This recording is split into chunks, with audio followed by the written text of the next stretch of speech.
நம்மளாம் எப்படி ரட்சிக்கப்பட்டோம்? ஸ்தோத்திரம். நம்மளாம் 40 மொட்டை போட்டோமா? இல்லை. காவி உடை கொடுத்தணுமா? இல்லை.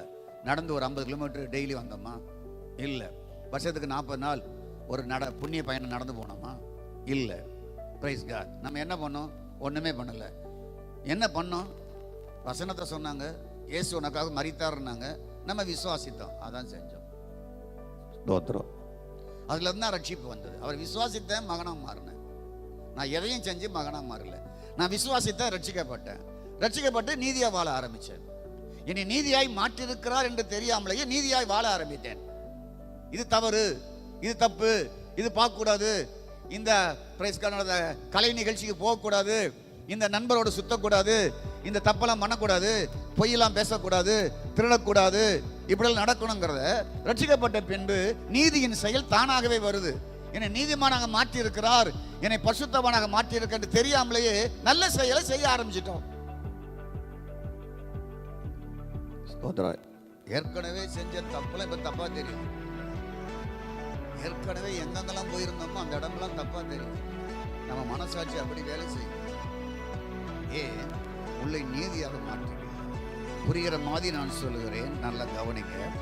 கதிராபதற்கு ஸ்தோத்திரம். ஒரு பாவியை தனக்கு நீதிமானா ஆக்குபவர் மீது விசுவாசம் வைத்தால் அவன் விசுவாசத்தை முன்னிட்டு தேவனை அவனை ரட்சித்து அவன் பாவத்தை மன்னித்து அவனை ஒரு நல்லவனாக, குற்றமற்றவனாக, பரிசுத்தவனாக, நீதிமானாக, தேவனுக்கு ஏற்புடையவனாக மதிக்கிறார்.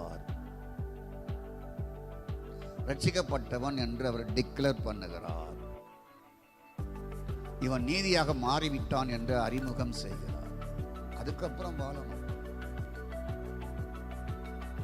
Disable is very costly, salvation is free அப்படிம்பாங்க. சுவிசேஷம் இலவசம்.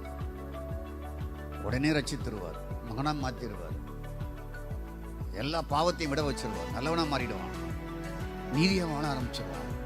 இது வரைக்கும் அயோக்கியனா இருந்தவன், குடிகாரனா இருந்தவன் இப்ப நீதியா வாழ்வான், பரிசுத்தவனா வாழான், குற்றம் செய்ய பயப்படுவான்.